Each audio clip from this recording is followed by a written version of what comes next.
പരിചയപ്പെട്ടുള്ളൂ. പക്ഷേ എല്ലാവരെയും ഏറ്റവും പ്രിയപ്പെട്ടവരെ എന്ന് പറയാൻ ഞാൻ ആദ്യമായി ആഗ്രഹിക്കുകയാണ്. പല പ്രാവശ്യം UK-യും യൂറോപ്പുമൊക്കെ വന്നിട്ടുണ്ടെങ്കിലും ആദ്യമായിട്ടാണ് UK സൈഡിലൊരു പരിപാടി ഉദ്ഘാടകയായി വരാൻ സാധിച്ചത്. പല പ്രവാസ ലോകത്ത് പോകുമ്പോഴും ആദ്യമായി തന്നെ ഞാൻ പറയുന്നത്, ഞാൻ ഇന്ന് കേരളത്തിൽ നിന്ന് ഒരു ദിവസം 24 hours കൂടുതലെടുത്തു ഞാനിവിടെ മാഞ്ചസ്റ്ററിൽ വന്ന് ഇറങ്ങാൻ. പക്ഷേ 24 hours ട്രാവൽ ചെയ്ത് ഞാൻ നാട്ടിൽ നിന്ന് തിരുവനന്തപുരത്ത് നിന്ന് ഇവിടെ വരുമ്പോൾ ഞാൻ പറയാൻ ആഗ്രഹിക്കുന്നത്, തിരുവനന്തപുരത്ത് ഞാൻ ഉൾപ്പെടുന്ന ഓരോരുത്തരും വളരെ അതിഗംഭീരമായി ജീവിക്കുന്നതിൽ ഇവിടെ നിന്ന് പോകുന്ന, ഇവിടെയുള്ള അല്ലെങ്കിൽ ലോകത്ത് എവിടെയുമുള്ള ഓരോ പ്രവാസിയുടെയും അധ്വാനത്തിൻ്റെ ഫലം കൂടിയാണ് ഞാൻ ഉൾപ്പെടുന്ന കേരള സമൂഹം അനുഭവിക്കുന്നത് എന്ന് പറയാനാണ് ഞാൻ ആദ്യമായി ആഗ്രഹിക്കുന്നത്. അത് UK എന്നല്ല, ലോകത്തിൻ്റെ ഏത് ഭാഗത്തുള്ള പ്രവാസിയായാലും അവരുടെ കഷ്ടപ്പാടിൻ്റെ, അവരുടെ വിയർപ്പിൻ്റെ ഒരു അംശമാണ് ഞങ്ങളെപ്പോലുള്ള നാട്ടിലുള്ള ഏറ്റവും അവിടെ നമ്മുടെ ജനിച്ചു വളർന്ന മണ്ണിൽ രാജകീയമായി ജീവിക്കുന്നതിൽ ഒരു കാരണം നിങ്ങൾ ഓരോരുത്തരുമാണ്. അതാണ് ആദ്യമായി തന്നെ ഞാൻ ഇവിടെ വരുമ്പോൾ എൻ്റെ ആദ്യമായുള്ള നന്ദിയാണ് അറിയിക്കുന്നത്. പല പ്രാവശ്യം ടൂറിസം ബിസിനസ് പർപ്പസ് നമ്മൾ പേഴ്സണൽ വിസിറ്റ് വരുന്നുണ്ടെങ്കിലും ഇങ്ങനൊരു ഗസ്റ്റായി വന്ന് സംസാരിക്കുമ്പോൾ ആദ്യം പറയാൻ ആഗ്രഹിക്കുന്നതും അത് തന്നെയാണ്. അത് എനിക്ക് കിട്ടിയത് അല്ലെങ്കിൽ ഞാൻ മനസ്സിലാക്കിയത് ചിലപ്പം എൻ്റെ പിതാവിൽ നിന്ന് തന്നെയായിരിക്കും. അപ്പ ഏറ്റവും കൂടുതൽ പ്രവാസികളെ കരുതിയിരുന്നു, പ്രവാസികൾക്ക് വേണ്ടി ഒരുപാട് കാര്യങ്ങൾ ചെയ്തിരുന്നു, ചെയ്യാൻ ആഗ്രഹിച്ചിരുന്നു.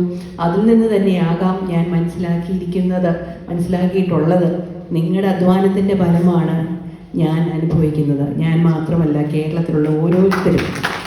കേരളത്തിലെ ഞാൻ എൻ്റെ ചെറുപ്പത്തിൽ വളർന്നു വന്ന കേരളവും ഇന്നത്തെ കേരളവും തമ്മിലുള്ള വ്യത്യാസം, അവിടെ ഒരു 5 സ്റ്റാർ ഫെസിലിറ്റി ആകുമ്പോൾ അവിടെ അത് ലഭിക്കുന്നത് നിങ്ങളുടെ ഓരോരുത്തരുടെ അധ്വാനത്തിൻ്റെ ഫലം കൂടിയാണ്. ഇന്നിവിടെ നമ്മൾ ഫാമിലി മീറ്റ് പുതുയുഗ സംഗമം 2026 നമ്മളിവിടെ ആഘോഷിക്കുമ്പോൾ 10 വർഷത്തിന് ശേഷം നമ്മുടെ ഗവൺമെൻറ് 2016 എൻ്റെ അപ്പ മുഖ്യമന്ത്രി സ്ഥാനത്ത് നിന്ന് ഒഴിയുമ്പോൾ ഒരുപാട് കാര്യങ്ങൾ, ഒരുപാട് സ്വപ്ന പദ്ധതികൾ പാതി വഴി അല്ലെങ്കിൽ തുടക്കം ഇട്ടിട്ടാണ് പോയത്. ക്ലോസ് ചെയ്യാൻ പറ്റാതെ ഇറങ്ങിയതുണ്ട്.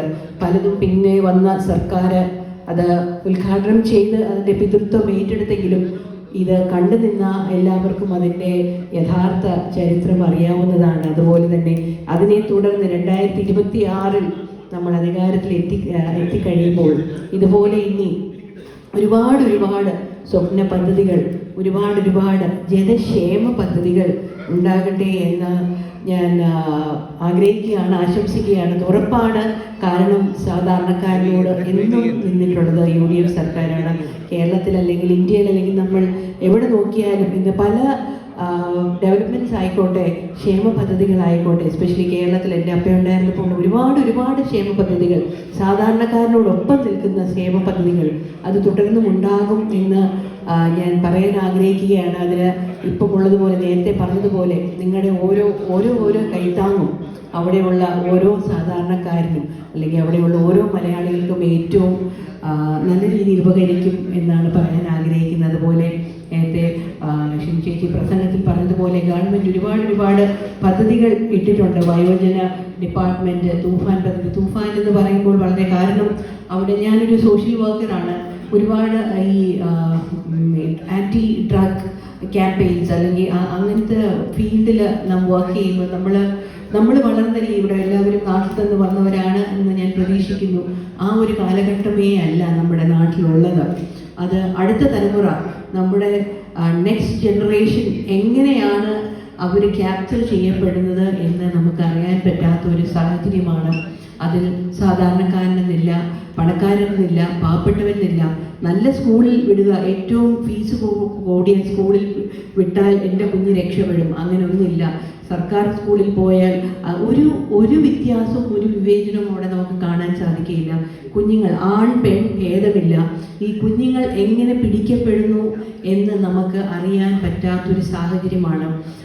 ഒരു ലിറ്ററലി നമുക്ക് ആസ് എ പാരൻറ്റ് ചിന്തിക്കുമ്പോൾ നമുക്ക് എന്ത് ചെയ്യാൻ പറ്റും ഇതിനെ തടുക്കാൻ എന്ന് ചോദിച്ചു കഴിഞ്ഞാൽ നമുക്ക് കാര്യമായ ഒരു ഉത്തരം പറയാൻ പറ്റാത്തൊരു സാഹചര്യത്തിലാണ് കേരളത്തിലുള്ളത്. അതുകൊണ്ട് തന്നെ ആ പദ്ധതിക്ക് വളരെ വളരെ ഇമ്പോർട്ടൻസ് ഉള്ള ഒരു കാലഘട്ടമാണ്. കാരണം അടുത്ത തലമുറയാണ് നമ്മുടെ നാടിനെ നയിക്കേണ്ടത്.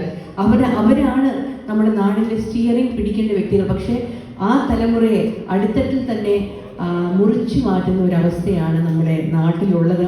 അതിനെതിരായിട്ടുള്ള പദ്ധതിയാണ് അവിടെ ഇപ്പം തൂഫാൻ എന്ന പേരിൽ അപ്പോൾ അത് ഗവൺമെൻറ്റിൻ്റെ സൈഡിൽ നിന്ന് വളരെ ശക്തമായി അത് പോയിക്കൊണ്ടിരിക്കുകയാണ്. അതുപോലെ തന്നെ നമ്മുടെ നാട്ടിൽ ഈ വയോജനങ്ങൾക്കുള്ള ഡിപ്പാർട്ട്മെൻറ്റ് അത് ആക്ച്വലി ഒരു ക്രൂഷ്യൽ വളരെ വളരെ ഇമ്പോർട്ടൻ്റ് ആയിട്ടുള്ള കാര്യമാണ്. കാരണം എനിക്കറിയാം എൻ്റെ ഫ്രണ്ട്സ് തന്നെ ഒരുപാട് പേരും വെളിയിലുള്ളൊരു പ്രവാസികളാണ് ഒരുപാട് പേര് കൂടെ പഠിച്ചവരൊക്കെ. അപ്പം എല്ലാവരും നിങ്ങൾക്കും അറിയാമായിരിക്കും, നിങ്ങൾ ഓരോരുത്തരും സ്ട്രഗിൾ ചെയ്യുന്നത്. കാരണം നിങ്ങളുടെ പേരൻസ് നാട്ടിലാണ്, നിങ്ങൾ ഇവിടെയാണ് ഫാമിലിയായിട്ട്, എല്ലാവരും സ്ട്രാൻഡേർഡാണ്, എന്ത് ചെയ്യാൻ പറ്റും. അപ്പോൾ അവർക്ക് പ്രൊട്ടക്ഷന് വേണ്ടിയുള്ള ഒരു ഡിപ്പാർട്ട്മെൻറ്റ് വളരെ വളരെ ഇമ്പോർട്ടൻ്റ് ആയിട്ടുള്ള കാര്യം. അപ്പം വളരെ യുണീക്കായിട്ടുള്ള രണ്ട് കാര്യങ്ങൾ എടുത്തു പറഞ്ഞ ഇന്നത്തെ മീറ്റിങ്ങിൽ ഇന്നത്തെ പ്രസംഗത്തിൽ പറഞ്ഞത് കൊണ്ടാണ് ഞാൻ അത് എടുത്തു വെച്ച് പറയുന്നത്. ഇത് രണ്ടും വളരെ യുണീക്കായിട്ട് ചിന്തിച്ച് നമ്മൾ ഇംപ്ലിമെൻറ്റ് ചെയ്യാൻ ശ്രമിക്കുന്ന പദ്ധതിയാണ്. ഇത് അതിൻ്റേതായ രീതിയിലുള്ള ഇമ്പോർട്ടൻസ് ഉണ്ട്. അപ്പം ഇനി ഉള്ള ഈ 5 വർഷം അത് കഴിഞ്ഞ് പിന്നെ 5 അല്ല പിന്നെയും തുടർന്ന് നമുക്ക് ഭരണം ലഭിക്കണം. അതിന് ഒരുപാട് പദ്ധതികൾ ഇതുപോലെ വരുമെന്ന് പ്രതീക്ഷിക്കുകയാണ്. ഉറപ്പായും ഉണ്ടാകും. അത് നിങ്ങളുടെ ഓരോരുത്തരുടെയും സഹായം അഭ്യർത്ഥിക്കുകയാണ്. ഇന്ന് നേരത്തെ പറഞ്ഞതുപോലെ ഇന്നുള്ള ആ സഹായം തുടർന്നും നിങ്ങൾ ഓരോരുത്തരും ലഭിക്കുമെന്ന് പ്രതീക്ഷിക്കുന്നു.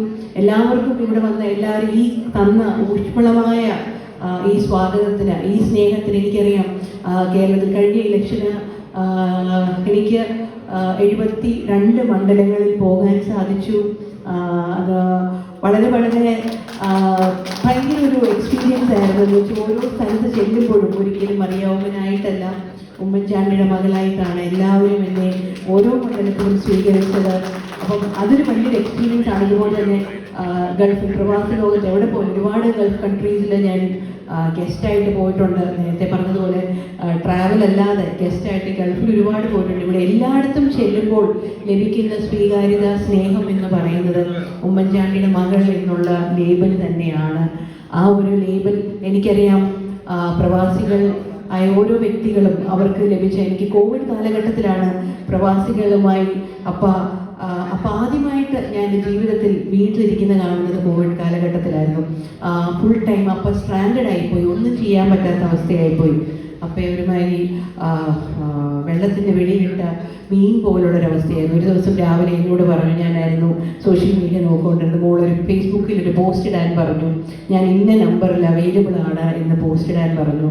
ഫോൺ നമ്പർ ഇട്ട് പോസ്റ്റ് ഇട്ട് അപ്പം ആ മുറിയിൽ കയറി ഓഫീസ് റൂമിൽ ആ ഫോണിൻ്റെ അടുത്തൊരു ഡയറിയുമായിട്ടിരുന്നു.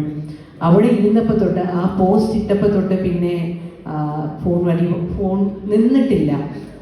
ഒരു 5000 കോൾസാണ് ഡയറിയിൽ എഴുതി വെച്ചിട്ടുള്ളത് ആ കോവിഡ് കാലഘട്ടത്തിൽ. അത് ഔട്ട്സൈഡ് ഇന്ത്യ മാത്രമല്ല, ഔട്ട്സൈഡ് കേരള രണ്ടും ഉണ്ടായിരുന്നു കോവിഡ് കാലഘട്ടത്തിൽ. അന്നാണ് യഥാർത്ഥമായി ഞാൻ ശരിക്കും പ്രവാസികളുമായി ഡയറക്റ്റ് ഡീൽ ചെയ്തത്. നമുക്ക് ഓരോ ഇവിടെ സ്ട്രാൻഡായി കിടക്കുന്ന വ്യക്തികൾ, നാട്ടിലേക്ക് വരാൻ പറ്റാതെ കഷ്ടപ്പെടുന്ന വ്യക്തികൾ, മരണം സംഭവിച്ചു, അസുഖം സംഭവിച്ചു, എന്ത് ചെയ്യണമെന്ന് കരയുന്ന വ്യക്തിത്വങ്ങൾ, എങ്ങനെ ചെയ്യാമെന്നുള്ള ഞാൻ നേരിട്ട് കണ്ട ഒരു എക്സ്പീരിയൻസ് ഉണ്ടായിരുന്ന ഒരു കാലഘട്ടമായിരുന്നു.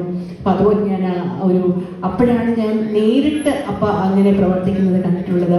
പക്ഷേ നിങ്ങളുടെ ഓരോരുത്തരുടെയും ഓരോ വേർപ്പിനെയും വളരെയേറെ റെസ്പെക്റ്റ് ചെയ്തിരുന്നു. എനിക്കറിയാം കേരളത്തെ പിടിച്ചു നിർത്തുന്നത് പ്രവാസികളാണ് എന്ന് ഞാൻ എൻ്റെ പറയുന്നത് ഞാൻ കേട്ടിട്ടുണ്ട്. അതുകൊണ്ട് തന്നെ ഏറ്റവും അധികം റെസ്പെക്റ്റ് നിങ്ങൾ ഓരോരുത്തരോടുമുണ്ട്.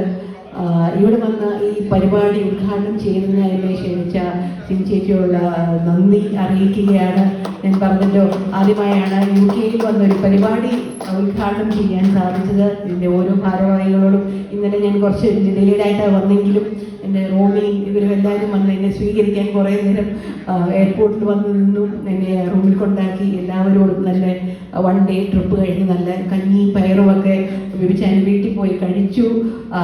അതിനുള്ള നന്ദിയും അറിയിക്കുകയാണ്. എല്ലാവരെയും ഇവിടെ വന്നൊരു കുടുംബം പോലെ കാണാൻ സാധിച്ചതിലുള്ള നന്ദി അറിയിച്ചുകൊണ്ട് ഇന്നത്തെ ഈ പുതുയുഗ സംഗമം 2026 ഔപചാരികമായി ഉദ്ഘാടനം ചെയ്തതായി അറിയിച്ചുകൊണ്ട് നന്ദി നമസ്കാരം.